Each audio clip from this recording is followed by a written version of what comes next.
should work now. Yay, recording. We're doing it. We're doing it. We got this. We're pros. Total pros. Sorry, I don't know what I missed. Oh, I was just saying that you rock at social media, and I was stoked for this call. I didn't know, because this is your normal like team call day. If you want to do recognition, I need to do recognition for my team. I'll just shout them out on the team page tomorrow. We can do it tomorrow Thursday. on Dream Corp's call. No big deal. I just want to jump into this. I feel like we have a bunch of stuff to go over that's going to be super helpful.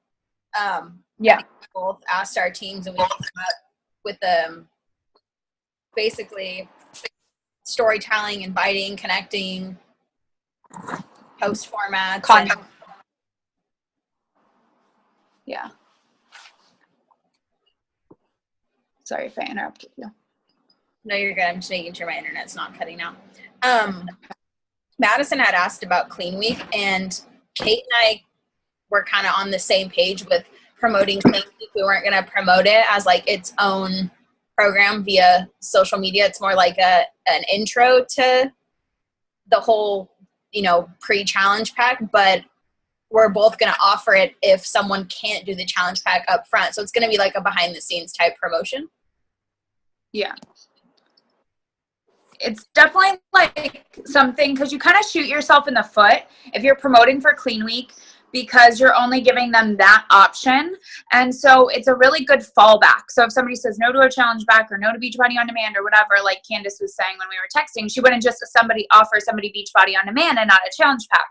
So if you're just promoting Clean Week, you should do it as like where people say no, that's your go-to. Be like, oh, okay, if that's not in your budget, that's fine. Why don't we start you with this? And then you can get a taste for it and see if it's a good fit. And then you can save up if it really isn't in your budget. Because half the time, people actually think challenge packs aren't in there, or they say it's too expensive or it's not in their budget, and it is. It's just whether they want to make it priority or not. Totally. And I like the idea of running like a Clean Week either before every challenge group or every other or something. That way you constantly have that like 5 or 7, however long it is, day like window to plug people in. And then the people that you do link up with challenge packs can still go in that too, and then go in the big group. So it's kind of like a big challenge group type thing. That's an idea as well. But yeah, when I asked at my team page today too, I was like, what's the biggest thing that you guys are struggling with? And it's content. And this is something I think Kandace and I can both agree on. We probably think, but I think based on our text message, you guys are overthinking this whole posting thing and what you need to post. And that you look at maybe Kandace and I, who've been around for a few years, and you see what we're posting and you're trying to maybe duplicate that when it's not always doable, because you haven't been in this as long as we've been in this. We're in different places. As far as that goes, and we're going to talk about like post format stuff too. But as far as content goes, like one thing that I just wanted to say about that, it's really as simple as if you're doing your vital behaviors every single day, which hopefully everybody should be. They're called vital behaviors for a reason. That's what builds a business. Like you have something to talk about. If you're doing your workout, if you're drinking your Shakeology, if you're following the meal plan, those are the things that you want to share, because those are the things that are adding value to your business. If you're getting on these calls, that's something you can talk about. The RAD community that you're a part of. If you are doing recognition, which is vital behavior number 4 and a huge one, that's something that you can do on your social media. That's content, shouting somebody out in your challenge group, on your team. And then personal development, like especially with all the political stuff going on always, and like all the shit happening in the world, it's your job to like be the light. And so you can always share those things on social media. And if you're struggling with what to share, I always suggest going back to those basic vitals, because it always gives you something to talk about. If you're doing them, that is. If you're not doing them, then you're going to struggle, because you're like, well, what do I share? Absolutely. And not just sharing that you're doing them, but why, like the importance of like why you're doing it. I think digging into the story in that sense. Otherwise it's just awkward if you're like, drink a shake today. We've all been there, but it's important to share the why behind it, how it's changing your life, how it's impacting you for the better. One way that I always like to start off whatever I'm going to post about is using a simple format. I use felt, feel, found, and then the invite. And that's like a great format for anything. I can turn any experience that you're having in life into a post because I search for the lesson in whatever you're going through. And then whatever the lesson is that you're learning, that's the aha or the thing that's of value to share with someone else, right? So I always like to start with how I used to feel, before Beachbody, old Kandace feelings, and then how I feel now and compared the two. And then what I learned and how I got here. You bridge those gaps between old Kandace to new Kandace with the tools of Beachbody, feel, felt, found, or have learned. I always like to say I've learned because I think it's fun to tell people things that I've learned and then share that with them. And then obviously the invite at the end, because I love what Haley Christian said, being inspirational is cool and all, but it doesn't pay the bills. And we can't help people if we're just constantly being that inspiring. I don't know how many people have told me over the past few months now, because I haven't been putting as many invites as I normally had. They're like, you're so inspiring, but then they do nothing. And I'm like, it makes me feel like shit, So. And one thing I want to add with that too is we have to spell this out for people. You have to remember that reaching out to people and asking what they're doing is not normal practice. It is practice, that's what we do as coaches. It's literally our job. But when you get frustrated and you're like, well, why isn't this person reaching out to me? Don't they know I'm a coach? If you've mentioned that you're only a coach once, people need to hear on the daily that you can help them. Going to their page, or going to your page, not going to their page. That'd be weird. Going to your page, they need to be able to tell based on your stories, based on your posts, based on your bio, that you are here to help them. But you have to remind them, people don't see every single post, so don't feel bad about saying, are you going to join me this time? You have to shout it from the rooftops and dumb it down, as bad as that sounds. But sometimes you have to be you guys know you can join me, right? I'm not so many times, sometimes I still sometimes hear it from people. They're like, oh, well, you're doing that. And I'm like, yeah, but you can do it too. I'm so sorry if you ever felt like you couldn't do exactly what I'm doing, because that's what I'm here. I'm here to help. So you need to be telling people constantly that that's your job, literally, to help people. And I think that's what a lot of you guys are doing or not doing, actually, is you're not, you're sharing about your workouts, maybe you're sharing about your Shakeology or your meal plan, but you're not, you may be going about it the wrong way. You're not sharing the crucial information about how it's, like Kandace said, leading with why the F you're doing this, how it's fitting into your life, and that people can do it with you. I like what you said about spelling it out. And I think that another good way to say that is basically dumbing it down. Speaking to my mom about Beachbody, I would dumb down a lot of things to make it very clear so she understands exactly what I do, because we are around it so often and we hear it so much. It's second nature to us. We just get it. But that's why in every single one of my posts, I make it very clear on what I have to offer, daily home fitness, you drink a shake, I spell it out every single time. So that way, when I have those conversations behind the scenes, they're not oh, I didn't know that you did that. And that's why I use coach in a million different posts in a million different ways, because I want people to know. I've read a few people's posts recently, kind of just come across my feed, and it's almost we're being cryptic about what we do, secretive, not just throwing it out there I'm a coach. And I don't want us to ever shy away from that, because that's how people know, right? I'm not embarrassed to be a coach. I help people. I've had people tell me I'm not qualified to do this job before. I've had people make fun of me and cut me down. I don't care, because I inspire and help people by sharing my story. And a coach is just showing someone, what you already have learned and helping them learn as you learn. It's not being this professional, and I'm not embarrassed of it.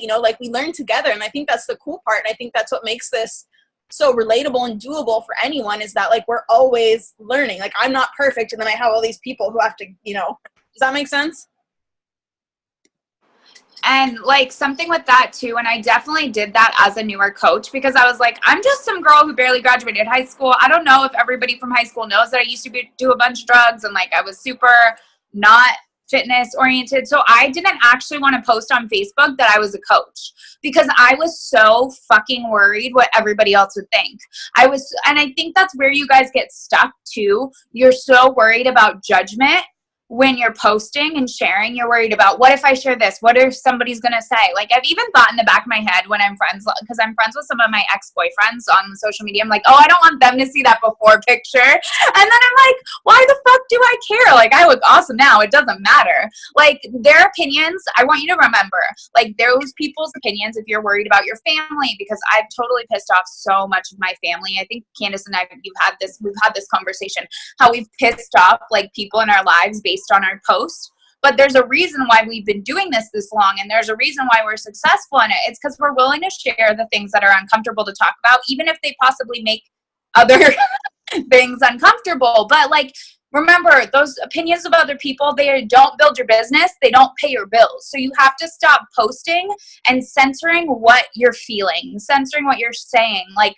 censorship is so BS. Like, stop trying to talk like other people. Like, if you swear in your post, because that's going to be relatable. That's going to sound like you. For the first, like, 3 weeks of my business, my sister edited every post.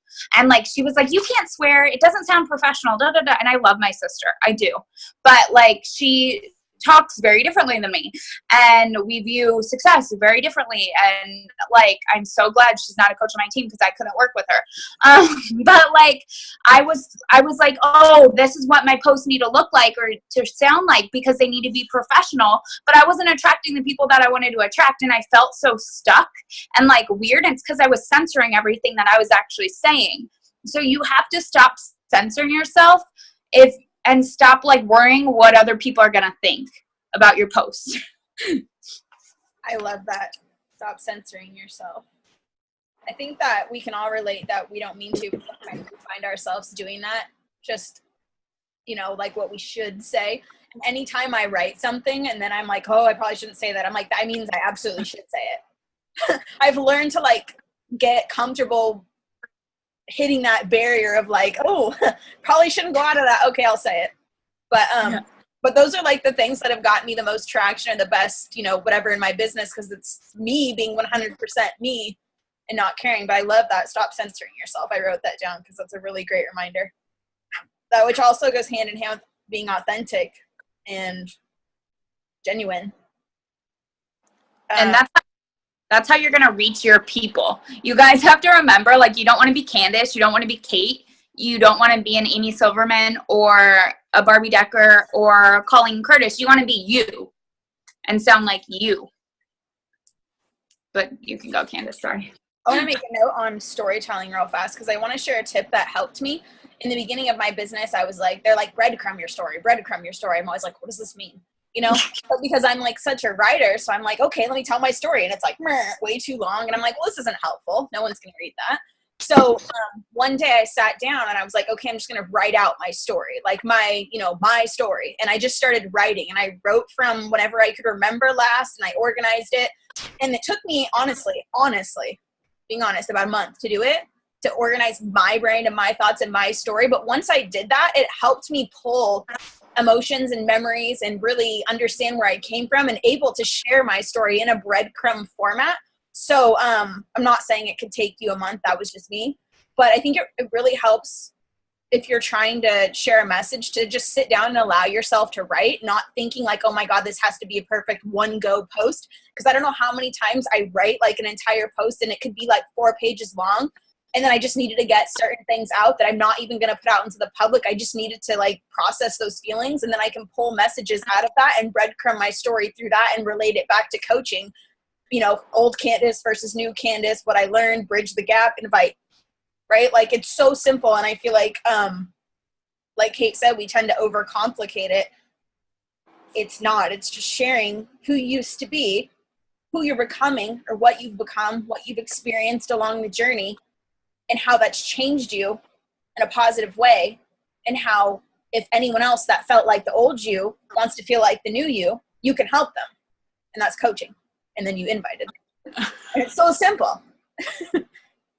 And something that I do, so I love that, and I actually really want to do that, but because you and I are so similar, it probably will take me a month to write out my story and organize it. But just because you and I share the same brain, I feel like. But one thing that I've done when I'm struggling with sharing my story is I do a brain dump, and I think about all of the things that make me uncomfortable. Because like Kandace said, when I hit that place where I'm like, I don't know if I should share this, that's what I share, because I'm like, probably somebody else can relate to these feelings. And I don't think about the people who it might offend or the people who won't get anything from it. I think about the few people that might get something from it. So I do a brain dump, and I think about all the things that make me uncomfortable. I like to call it owning my ugly. So these are things in my life that are difficult to share about, things like the girl who was doing drugs all the time and shoplifting all the time and skipping school and got evicted from her house growing up because my parents were alcoholics, and like my parents going in and out of rehab, and like all this other shit that I've done. I write down, or maybe that's happened, or things that in my life that I felt ashamed of. Not going to college was something for a really long time that I felt ashamed of. Barely graduating high school, I felt ashamed of. Like, I write down all these things, like this giant list of things that make me uncomfortable. And then I take those things and make them into stories. And it doesn't have to, like, with some things I do, like, I don't brain dump everything about that exact situation, but I take something from that and I'm like, how can I share that today in a way that will inspire somebody else or show somebody else that owning your ugly, for me, and this is what I like to do with storytelling, it's taking those things that I thought defined me as a person and I thought made me less of a person, and I use those to inspire other people. Because what I think that we don't always realize is we have this platform. Like, I never thought I'd be sharing publicly on a video call or like on my social media to all my followers and friends that I used to do drugs all the time or shoplift. Like, I pissed off. That's one thing that pisses off my family. My mom's like, I wish you wouldn't tell everybody that. And I'm like, sorry, Mom. I don't really care. I don't do it anymore. But like, I get to own those things. I get to say, you know what? Those things happened. I maybe made a mistake, but those are things that I went through, but they don't define me. And we get so, like, as humans, we get so caught up in the negative and things we've gone through, and we're very critical of ourselves. And so when you're struggling with talking about something or something's taboo or uncomfortable to talk about, know that you're not the only person going through that. Like, I shared about how I gave up drinking. I love, Kandace, that you did too. Like, I talked about it because I realized I hadn't talked about it, and it wasn't like intentional.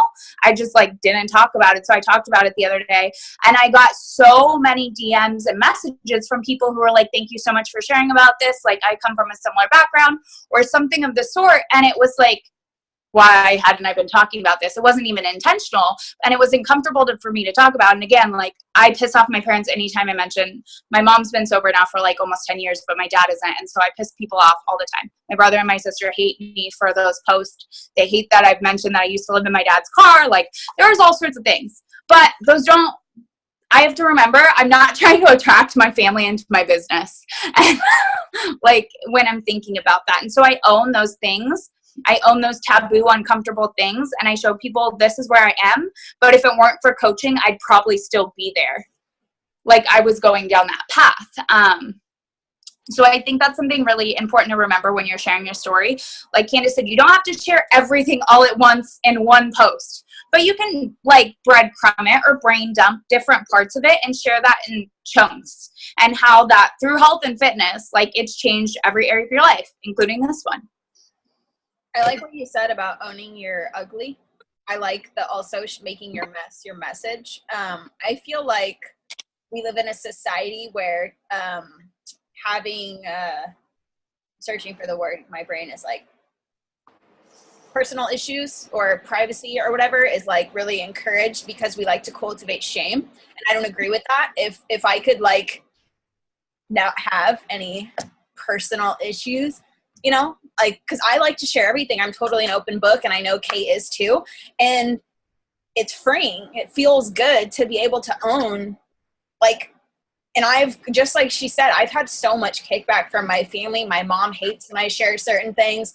My brother has, you know, not talked to me because I posted something on Facebook, and I'm just like, you know, like, it's my life. That's my life. Like, you don't get to dictate my experience. That was my life experience. Like, you were a part of it. I'm not blaming, you know, sometimes we have to be careful to make sure we don't blame or point, you know, say our parents or our family was bad, because like there's no point in doing that.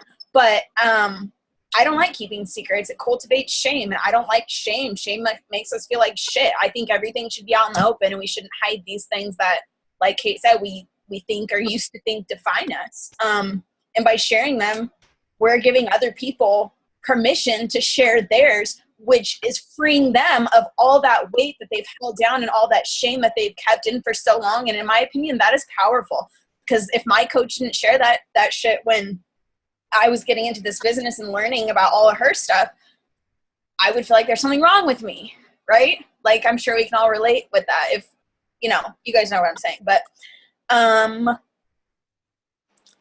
oh, one other thing I wanted to say, when I'm trying to write about my story and I literally feel like I have nothing to say, I have two options. I either go into my Facebook or somewhere where I have a shit ton of photos of the old me, and I start scrolling them. And I'm the type of person that can read my body language and my face and my eyes. So if I see and I know exactly, like a picture says 1,000 words, right? I can look at a picture and be like, oh my God, I remember that party. I got so drunk because I was so uncomfortable. And then there's a story for me about my old self. And then I can be like, wow, I used to blah, blah, blah, blah, blah. And like that whole photo, I'm looking at Kiana because I feel like she's like vibing with me right now. But I can go back and look at all these photos and I can see how I used to feel. And that always jogs my memory for a story to tell. And then I can share how I'm different now and how I'm proud, or how I feel better, and I can bridge the gap again with health and fitness. And then the invite. And then the second thing is I'll go to an old post and I'll just copy the whole thing, put it in my notes, and then I'll be like, all right, how can I update this to make it better? Because like old Kandace posts suck basically. So I'll just revamp it, make it better, throw it out with a new photo, and there we go, right? Like those are my two go-to options. Like, don't ever be ashamed to recycle. That's like what, you know, no one's going to know if you change it up a little bit, change the photo.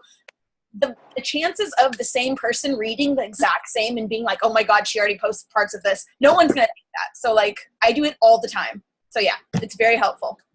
I totally do that too when I'm like struggling for something to say. And you're totally right. And I never really thought about it, but when I'm scrolling my old photos, I see how uncomfortable I was. I see it in my posture. I always squeezed like my hands. I had this really fake uncomfortable smile, or I was just high. Like I can tell in photos when I was messed up.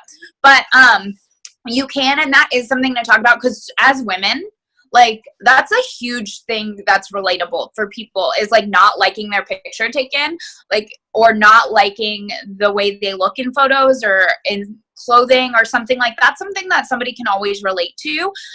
But yeah, one of my coaches yesterday, we were sharing transformations in our team page, and she's like, can I share this one even though it's like from 6 months ago? And she's like, it got a lot of traction. I was like, dude, you can reshare that on your page even. Like if something works for you, make it work again. Like Kandace said, nobody's going to notice. Like, don't be afraid to tweak things. I do it a lot for transformation posts, or if I really like a quote that I shared in the beginning of coaching, because I've scrolled back and I was like, oh, I can reshare that.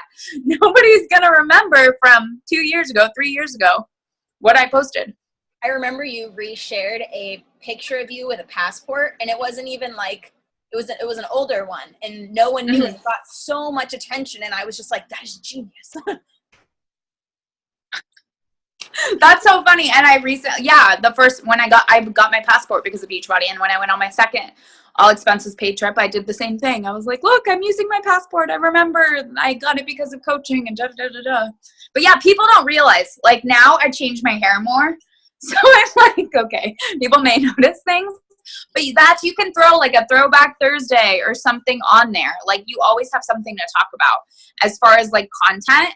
If you're struggling, like go back through and take, for people who say that, like, I want to dig into this content thing for a second, take so many photos. And I like used to be I was that girl who hated photos taken of her, especially the unflattering ones. And I went through and deleted a lot of them. And now when I find old photos, I'm like, that are really bad. And I'm like, oh, like I can use this in a post. And I'm like, I really don't want to share it, but it's going to inspire somebody. But like you want to find those things, like go back through your old photos, look for inspiration, and then take photos. And I think like Kandace does a really good job at this. She'll do a similar pose from the old photo. And I do a same thing. So if you're doing a transformation, and I've noticed this in your photos, you either wear something similar but you do a similar pose as the first photo. There is a really important reason for this.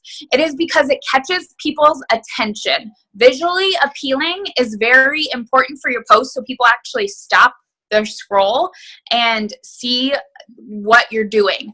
And so if you have like the same outfit or a similar outfit, or if you stand the same way, but you want to make sure that what they're seeing is cohesive. And so it makes sense, like you're sharing your before photo on the left and the after photo on the right. Like it always should be left to right, and the similar poses and similar stances, so it's not like jarring, but so it's like people are like, oh, I see a difference there. And I totally take so many photos, just even if I like have something that I'm posting for the day, if I'm feeling really good in my skin, I'll take a photo in a bikini or whatever, and I'll be like, oh, I can use this later when I don't want to post something for a different post. Like, you create the content. That's like, you just have to be willing to take a shit ton of photos of yourself and what you're doing. And if you're going out, especially when I worked at Starbucks full time too, when I had my days off, I would go out and do things, or I'd switch my workout clothes and take different photos and do different things just to have something to share when I didn't feel like I had time to figure out what I was going to share. I think that's a huge thing. Yeah, no, I love how you pointed that out, because I was just talking to our team about the transformation photo and doing the same pose. It really makes all the difference. Once I noticed that in my photos, I started doing it for all of them. I actually went through all of my really old photos, grabbed all the best ones I could use for transformation, stuck them in an album, and now I rotate them and look at my Instagram feed for what one I haven't used in a while. So you're always seeing a different version of the old me compared to the new me.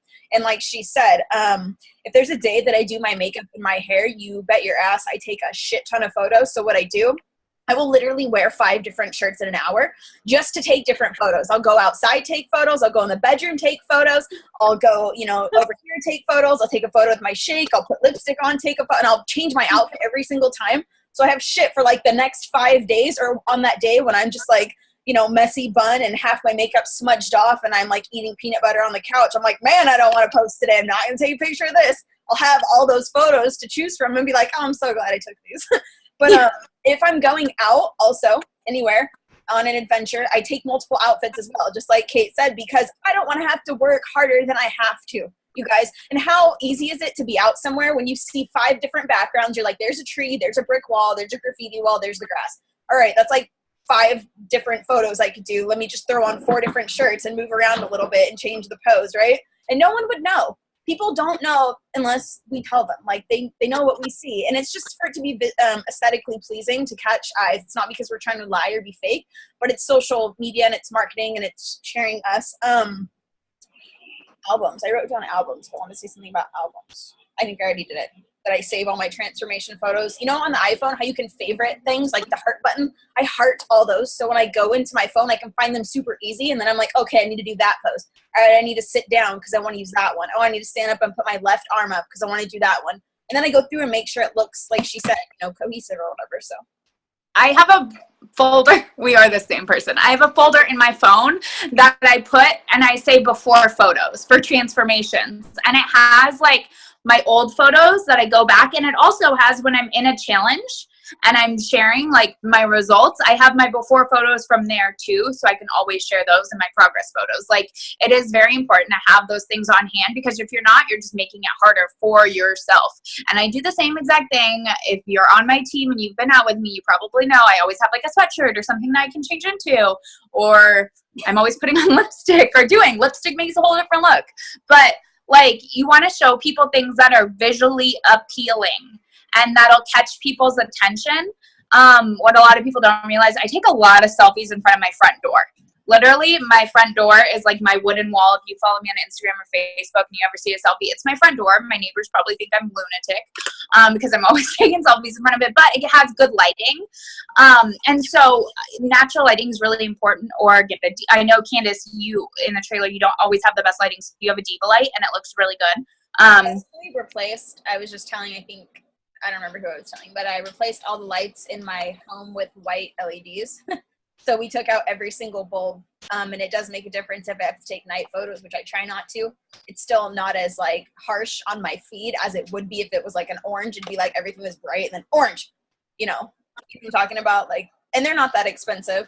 You can replace a few lights with them. It doesn't have to be all of them, just enough to get a photo, but definitely daylight is preferred for brightness. Like, I prefer looking at a bright photo rather than in the dark and I can barely tell what's going on and it's pixelated. One other thing I wanted to add before we get far away from this, please stop whining. I like using the days of the week and the hashtags to fall back on if I'm not sure what to post as well, other than the vitals. Obviously, those can always be posts, but like Motivation Monday, Man Crush Monday, to like shout out your dude or whatever motivates you. Like, you know, that's something cool to share with people, what motivates you. And those are always fun to fall back on. And like, no one is annoyed. No one cares. At first I was like, oh my God, Women Crush Wednesday, people are going to be like so annoyed. And like, no, that's a great day to like shout out challengers and stuff like Bree had mentioned, and Haley, I think they always shout out their challengers results or their coaches, whoever's results on Women Crush Wednesday. And I love that idea. I always do Transformation Tuesday. I say if you're not taking advantage of that, you're like missing a huge mark, because product of the product is vital behavior. So showing that it works is a huge deal, right? And Throwback Thursday is also a really great one to show how far you've come. Or just like sometimes I really like the posts that are Throwback Thursday. They don't have to be a comparison, but they're like, oh, throwback to when Beachbody sent me on a cruise for helping, you know, people for an entire year straight. I earned it and I got to take my husband. Like, that's a little short, impactful post, but it's a throwback and it still applies and it still piques people's interest. Like, what? Right? And it's, you know, it's not super complicated. And then Flex Friday, I always like that one because I like to share, I used to share in the beginning of my business mental gains a lot. So I would do Flex Friday and I'd like flex your brain. I'd share a book and then I'd share why I like that book and what it's helped me with. And that's also vital behavior, which is personal development. So yes. No, I do the same thing. I'm like, oh, it's Motivation Monday. What can I share for motivation? I have a transformation post already planned out. I took a similar photo. I looked at one of my, because I do the same thing because I don't want to share the same before picture over and over. And I took one similar pose and everything, and I have it planned out. And then I do like, yeah, a hump day post on Wednesday. You see my butt on my Instagram generally on Wednesday. And then I'll do some sort of Throwback Thursday or Flashback Friday, or there's Face-to-Face Fridays. Or, like, there's always something. You just have to be willing to do the work to put it in. Like, with content and like consistency, it's literally a mental game. You have to be willing to share and talk on your social media, even if you don't want to. Because when you're building this business, and this is something that I just want to touch on really quick. You guys, I know I've done calls for you guys, so you may have like heard this before, but like your social media has to match up with your invites. This is like the biggest issue that I see with coaches and why they're not hitting Success Club is because it's one, they're not consistent on their social media or with their invites, or two, that they're really consistent with one, but they're not consistent with another. Like, your message has to be cohesive. Like, your social media is your storefront and your invites are like behind the counter work. So if you are not showing up and inviting on your social media and you're inviting behind the scenes, nobody's going to trust you because you're building trust with your social media. So even on days where you feel like shit and you don't want to post, because I know I've been having a couple of those days lately and I was sick last week, and I didn't post as often, but I did share. And I was on my stories more. I was like somewhere. But I'm always sharing because you're either building trust in what you're doing or you're not. And people, like if you're inviting people, like you're sending messages, inviting people to join your challenge, but you're not posting, nobody's going to believe that you're actually doing it. And nobody will want to drink the Kool-Aid if you're not drinking fucking Kool-Aid. So I just wanted to say that really quick because I think that that's where a lot of people struggle is like consistency. But you have to think about it more of like, oh, well, I don't feel like doing this today. Like, think about where you want to be a year from now and think about like, it's not like this business isn't an obligation. It's an opportunity. Your social media, your invites, that's always an opportunity. And you have to be thinking about like, it's the same thing that you say in your health and fitness post. Like, say you're not, instead of saying I don't have time, say your business or yourself or like this vision that you have for your life isn't a priority. I will tell you the days where I feel like shit and I don't want to post and I don't want to share my story or I don't want to do my invites. When I tell myself, like, it's a gut check. It feels like shit when you say, like, instead of saying, okay, well, I don't have time for this, I say my vision is not, like, my life that I'm building is not a priority. Like, that's like a gut check. And I'm like, nope, I'm going to post. I'm going to share something. I'm going to show up because that's what I'm working for. So I just want to go off. I wrote that down. I love that. Just replacing that makes it so much more powerful, because it's honestly really what we're saying, but it's easier for us to be like, I just don't have time. You know, I mean, we've all been there. But I wanted to bring something else up before I move on to like connecting or whatever we're going. I think we have like a half hour, 20 minutes left. I want us all to remember that we're network marketers, and networking means making friends. Networking is making friends. Marketing is sharing the journey. So we're making friends as we share the journey, and it's not gross. That is my favorite, absolute favorite way to describe what we do. We're network marketers, and it's not yucky because we make friends and we share the journey. That's like the simplest way. So being a network marketer, you have to remember on your social media, you're always making friends. So be relatable, share the story, and then think like a marketer. How can you share your journey the best? And that grabs everything that Cait and I were just talking about with doing all, you know, the posting for the different stuff on the different days, wearing different outfits. Like, you have to be a marketer. When you go somewhere, you know, when I go somewhere, I'm like, what are my opportunities that I can get a bunch of content, like, and not totally disrupt this trip with my husband, but while he's doing this, maybe I can walk off and get some cool photos for my business. Like, I'm always thinking like a marketer in a way that I can take a catchy image to share, because like my ultimate goal is to share my story so that more people that were like old Kandace know how to get to new Kandace, because I have to tell them, but they won't see it if I'm like hiding back here with like dark lit photos and no one's going to stop and read it, right? So I want you to remember that. Network marketing. Networking is making friends, and marketing is sharing your story. And it's super simple. That's what it is. 100%. I love that so much. I had never heard that, but like, I'm obsessed with that. I made it up. I love it. I love it so much. Oh, man. But yeah, like, you really do have to think about, like, you are always bridging the gap. And I want to take this because I know we're focusing tonight on social media, but I do want to say you are marketing. Marketers, besides on network marketing, like, you talk to people in real life too. Like, when you're going out, don't be afraid to start a conversation. Like, one thing that Amy Silverman taught me when I was a new coach, and it's really worked because I worked at a mall, and so I was always like seeing people, have like a 3-foot rule. Do not be afraid to actually talk to somebody in real life. If you see somebody who looks like, you know, that you may vibe with them, or like you start up a conversation and you don't end it with like, hey, how are you? You're like, I'm fine, I'm busy, bye. Because, you know, we all say like we're busy. If you actually ask somebody how they are and you're interested in their response, it naturally comes up what you do. Like, she talked about, if you guys all listen to the National Wake Up Call, like the curiosity marketing, like, don't be afraid to be like, oh, I help people reach their health and fitness goals. If you're interested, totally add me on Facebook. Like, you don't have to, like, you can always take it to social media, but don't be afraid to also start conversations in your real day-to-day life when you're talking to people too. I just want to throw that out there. Oh, I love that. I think it's easy to forget that, because we all are pretty strong introvert. I think we get in our little bubbles, but it's really cool when we reach out. And the best thing I've learned about that, because I'm not a super like small talk person. You like shoot me before you make me do small talk, right? Like, I hate it. But staying in my comfort zone has never gotten me to where I want to go. So I can't do that. So when I see someone, like Cait says, that I might want to talk to, or, you know, someone I think I like, I ask them questions and I just let them talk. Like, I don't have to worry about saying the wrong thing or being weird. And then when they ask me, I can share with them, and I always end what I'm saying with a question.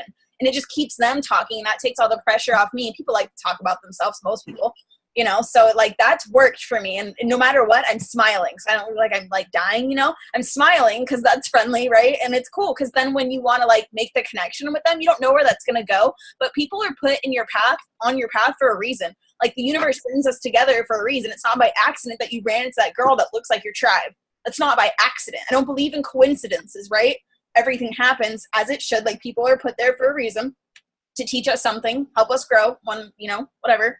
So asking to add them on Facebook. Like you can, instead of saying, oh, add me, just be like, oh, give me your phone. I'll request me, or switch phones or whatever, and do whatever you have to do. That way you are guaranteed that connection. And those are kind of cool things to do, but that's helped me. So. Yeah. And I'm totally introverted too. I like to say I'm an extroverted introvert. Like I like time with my team and stuff, but I also really like time by myself. And I feel like since I've been a full-time coach and working from home, I'm even more introverted than I used to be.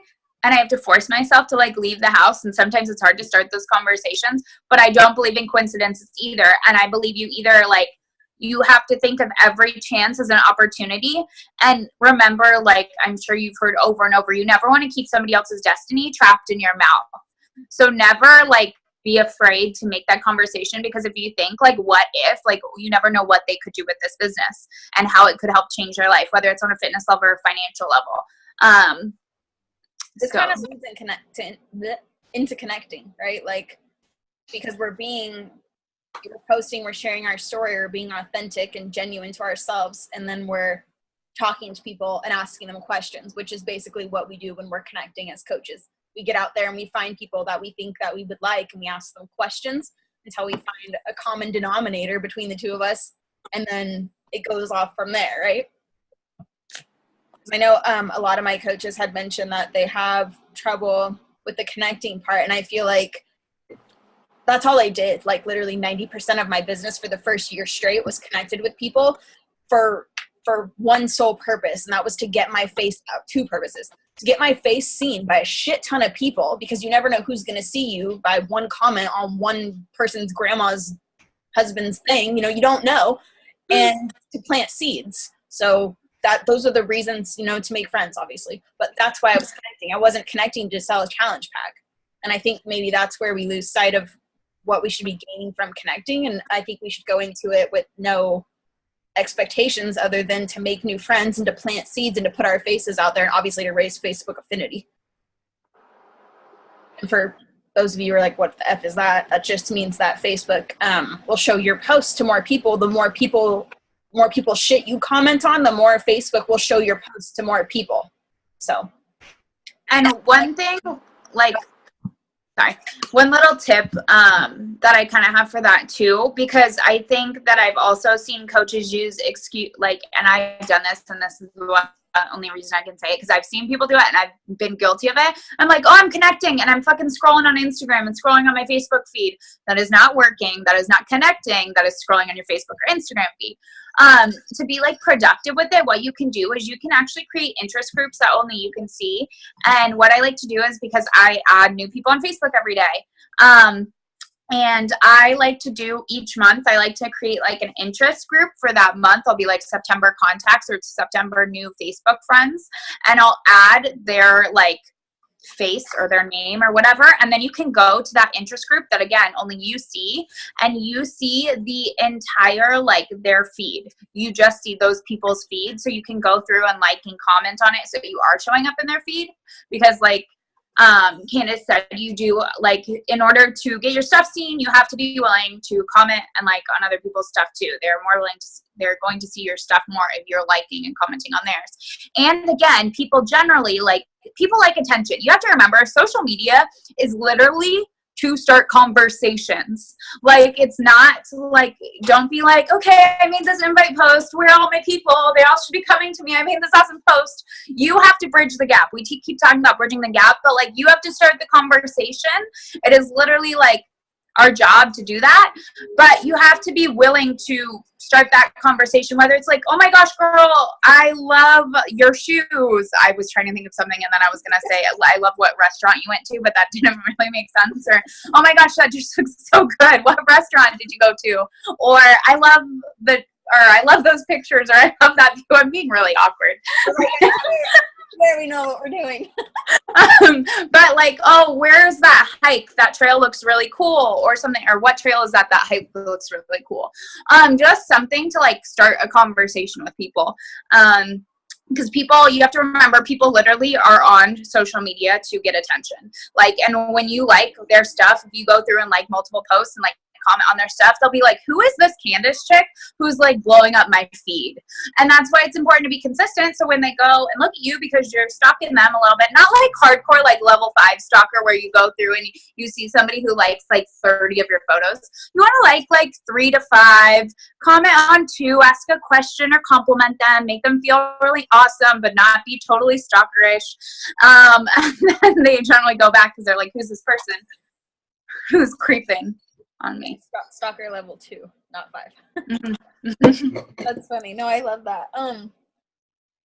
It's super important that the social media is consistent, because if it's not, nothing else matters. That's how people trust you. No one wants to work with people they don't trust, and the way we build trust is by showing up every day and doing the shit. Like she said, if we're not drinking the Kool-Aid, no one else is going to want any. I love that analogy. That's hilarious. Someone had mentioned that they struggle bridging the gap between like connecting and inviting. I don't think that there is one. I don't think we should go into connecting trying to invite, but sometimes I've had conversations with someone whom I don't know and we're just vibing, and I'm like, girl, you're really cool. Like, you would love my group. And they're like, what's that mean? And then I tell them, and I'm like, I'm not going to like be like, oh, let me tell you about it. And like 10 more, let me not tell you, right? Because it's too soon. Like, if it feels right, I do it. And I don't ever feel guilty for inviting someone, because I think about when my coach invited me and where I would be if she didn't. And that enough is motivation to invite someone. Like, I could invite a stranger off the street because I just know how much it's changed my life. It's going to I know it's going to change theirs. That might be a little bit weird. So I tell my people, this is what I've said a few times, is that I think of the things I'm a part of with coaching, like, you know, the home workouts and the Shakeology and the eating plan. And, you know, I'm a part of the challenge groups and the community and the team. And I think about how all these things make me feel, how they've made me feel based on how I used to feel. And that's what I'm inviting people to, the feelings. You know, I'm inviting them to feel these amazing things that I've felt. I'm not like, join a challenge group, you know, and then it's like, bleh, falls dead, right? Like, I'm trying to be like, well, I didn't have confidence before. You know, I would walk into a room and I would literally like be that girl that shrunk, and I'd be like, oh my God, everyone's looking at me. I look gross in this dress. Why did I wear this? Why am I here? I don't belong here. Like, that was me, you know, and now I walk in and I'm like, all awesome, and I don't care if I'm weird. And it's because of these things that I've done. And I never hold back on sharing those feelings, because that's what I'm inviting people to. I'm not trying to be, I think we're trying to be too professional. Is that the right word? I don't know. Too like formal about the invites, rather than just keeping it real. Like, I'm a part of this group. You said that, you know, you don't have a support system, but you really want to start. Like, you would love this group. Let me tell you why. When I was X, Y, and Z, they helped me do this, that, and this. And then this time, you know, like, we're sharing our experiences and our feelings. So if you brain dump on all your feelings of being a part of these things, you won't feel weird inviting people to join them, right? Because like, they make you feel awesome. So why would you feel awkward inviting someone to do that with you? And that's just when the conversation gets to the point where it feels right. But you have to ask the right questions. That's another thing. Like, I could go into this like in deeper and deeper. Like, you have to be asking the right questions, because we lead the conversations, and you'll learn it in time. So like, what helped me is I wrote down a list of questions I needed to ask, that I needed answers to, that would help me bridge that gap. That way I didn't veer too far away from them, and then we're talking about like their dog and their mom and this, and it has nothing to do, you know, then you're just bullshitting. Does that make sense, sort of? Do you have anything to add to that? Because my brain is like, thoughts. Glad we're on the same page with that, because I'm in the same headspace. Obviously, I can't even talk over here. But so I totally agree. And honestly, so I do my invites a little differently too. So if I feel like somebody should be doing this because I just have that vibe, like, and like Kandace said, you know when you feel it. And it's not like, oh my gosh, this girl's my dream coach. But when you're talking to somebody and you're like, oh my gosh, like, why aren't you doing this? Or you have similar goals or a similar mindset.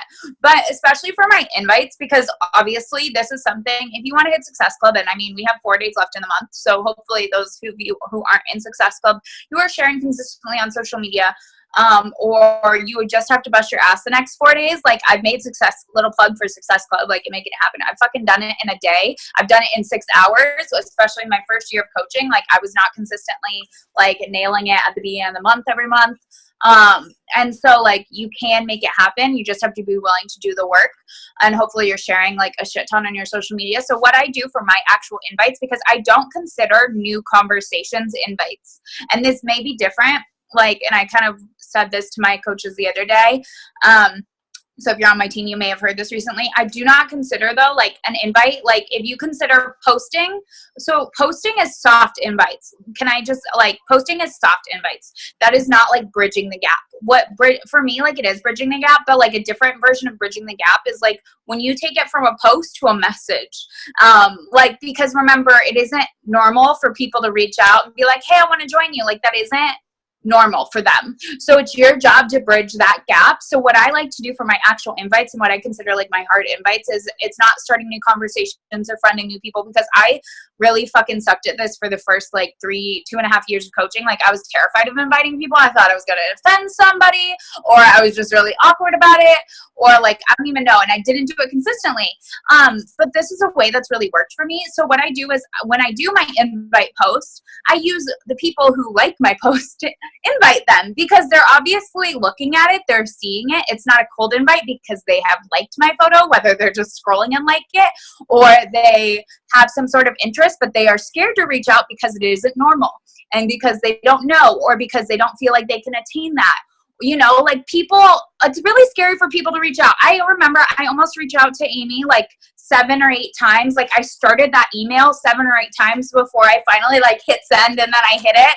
Like, I hit my phone because I was nervous for her response. Like, you have to remember, like, people don't like do that normally. So it's your job to bridge that gap and send that hard invite. So, and like, so what I consider for my invites is I always have a post that I can message people from. So whether it's a transformation post or whether I'm just talking about my challenge group, I will look at the people who have liked it or commented on it, even if it's just, girl, you look so good, or, oh my gosh, da, da, da, da, da, I wish I looked like that. Then I'm like, girl, why don't you join in my group? But I just send them an invite, and I'm like, hey, girl, thanks so much for liking my last post about my upcoming challenge group. I am so stoked to hear from you. I'm not sure if you were liking it out of support or if you are interested, but we always do better with a rad group of ladies, and I'm totally messing this up. I can just send you the script that I send, Candace, and you can share this with your team, because I'm brain dead. But like, wait. I know what you mean. I like that. I have a I know, I feel like I've gone over this like a bazillion million times, and everyone has, and it's in every single training, how it's like not complicated to invite, you know. And like Cait said, she sucked at it because she was like terrified. So I think that's definitely something to think about, is why, if you're still worried, like, do you believe in what we do?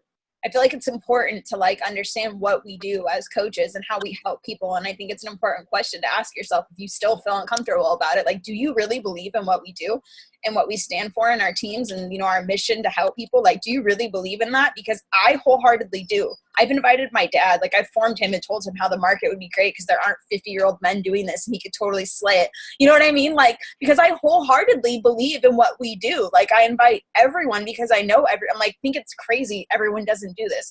When I became a new coach and I was like, this is a job, you know, and I like felt amazing. I was like, why is everyone not doing this? Everyone's freaking nuts. And like, I thought all my friends and family were going to be so excited. And I was so excited to share it with them because, oh my God, they deserve to feel amazing just like I do. And everyone was like, wah. No one wanted to do it. But I wholeheartedly believe in what we do. And I think that's important. I want, you know, I really want you guys to think about that and get clear on what you do. What do you do? If someone comes up to you and they ask you, oh, you're a coach, what do you do? And you go, you know, I think it's important just to have like a sentence or two, like, oh, I help other women that were like me, you know, unhappy or whatever, get results and feel amazing, and we lose weight, you know, whatever, we have fun. You know, just be like natural. You don't have to be like, I am a health and fitness coach and I do this and drink a superfood shake and I work out from home. You know what I mean? So I think that's important because for a long time, I felt the same way. I was awkward about inviting. I still did it, but I didn't wholeheartedly believe like right from the get-go in what we do and my ability to help people, you know? So we kind of have to develop that and kind of just sail forward. Yeah, and like that's the thing is, and that was when I like asked myself, I'm like, duh, I believe in this. I'm like a full-time coach, just change every area of my life. Like, why am I not inviting every single person?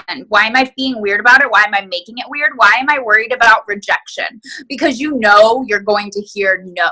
If you don't, okay, real talk. And this is the same person who didn't like inviting. When I thought somebody was going to say no, in my first like couple months of coaching, I literally wouldn't open the message or email. horrible. Do not do that. But it would give me so much anxiety. Like, I struggle really bad with anxiety, and like confrontation or like offending somebody or hearing no made me really anxious and like uncomfortable. So I would like avoid it altogether. When generally somebody's reaching out to you or you're talking to somebody because you can help them in some way. So you have to remember that when you hear no, it's just an opportunity to ask a better question. And so don't be afraid of hearing no. Like, you can go for no. You should read that book if you struggle with hearing no, like I did. And remember, like, you're failing forward, but ask yourself about the belief. And remember, you have to bridge that gap because it's not normal for people to reach out. It's not normal to have that. So you have to be willing to share and interact. So you're giving yourself opportunities to invite to this every single day.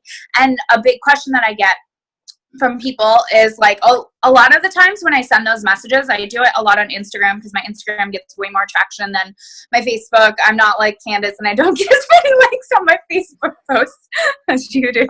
But like, you know, like Facebook isn't like I'm trying to be better about it. I actually posted on my like page for a lot yesterday and the day before, and I'm really bad at it.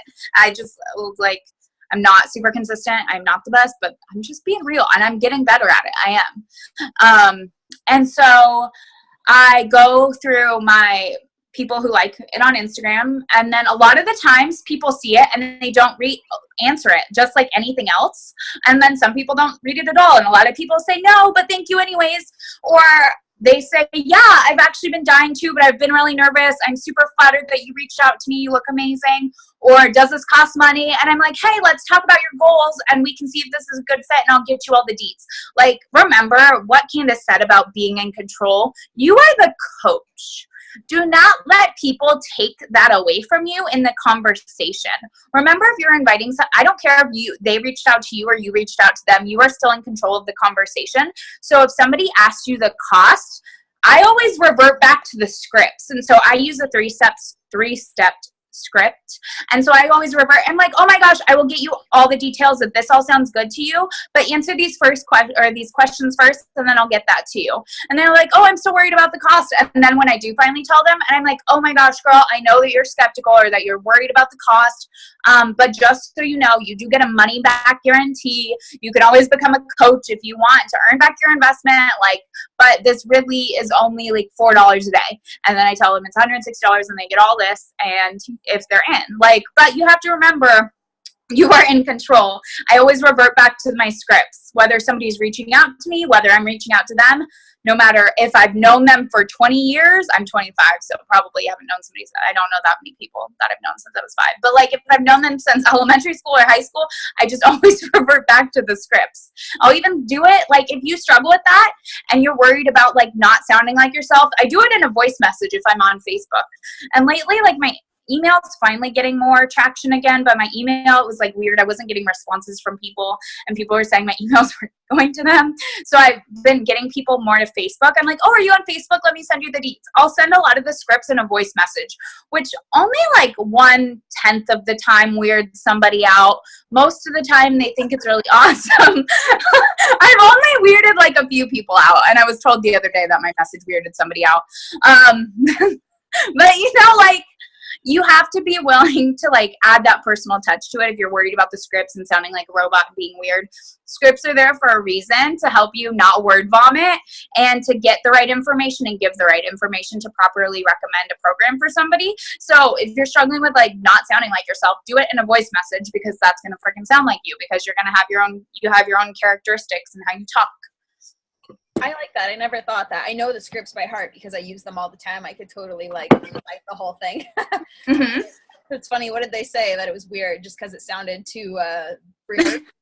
No, they were just like, oh, I wasn't expecting that voice message. I didn't know that was a thing.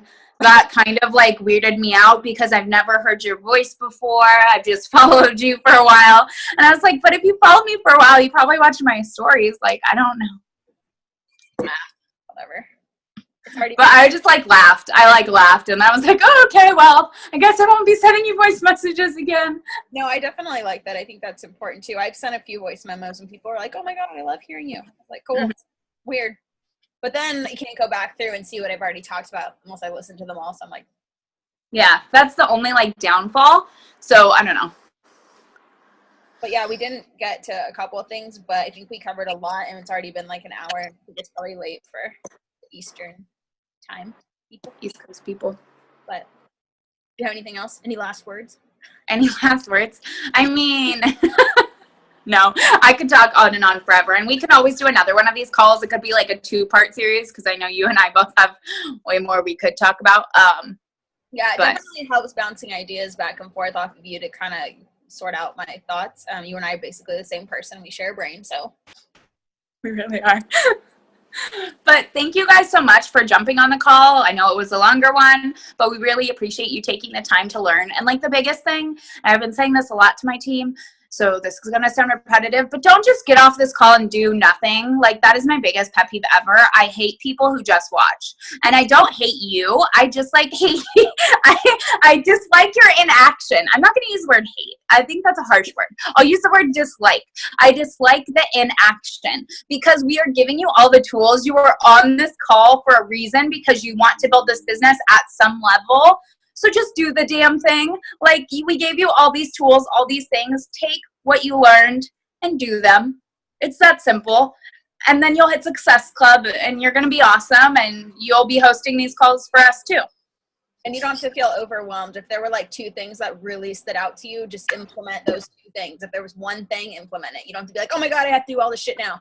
So just be like, all right, this one thing was awesome. I'm going to start doing it today, you know? Mm-hmm. So, and you could do like one thing a week, but like, do it. The biggest thing I want you guys to take away is consistency. I think that's probably the same for Kandace. Absolutely. Consistency. Whenever people used to ask me, how do you get so successful, Kandace? How did you do this? How did you do that? I'm like, I don't know. Just consistent. I showed up. I was doing all kinds of shit. I was just showing up, trying everything, whatever worked. And I would figure it out along the way. Like, it has not been a perfect journey and it's been very messy, but I've been consistently messy. Been consistently here, showing up. Even when our social media sucked, even when we weren't good at what we were doing, we still were here. We were failing forward. So that's what we want you guys to do. Yep. So. Okay, thanks everybody for coming. I really appreciate it, and I love you all. Love you guys. Thanks for hopping on. Have a good night. Good night.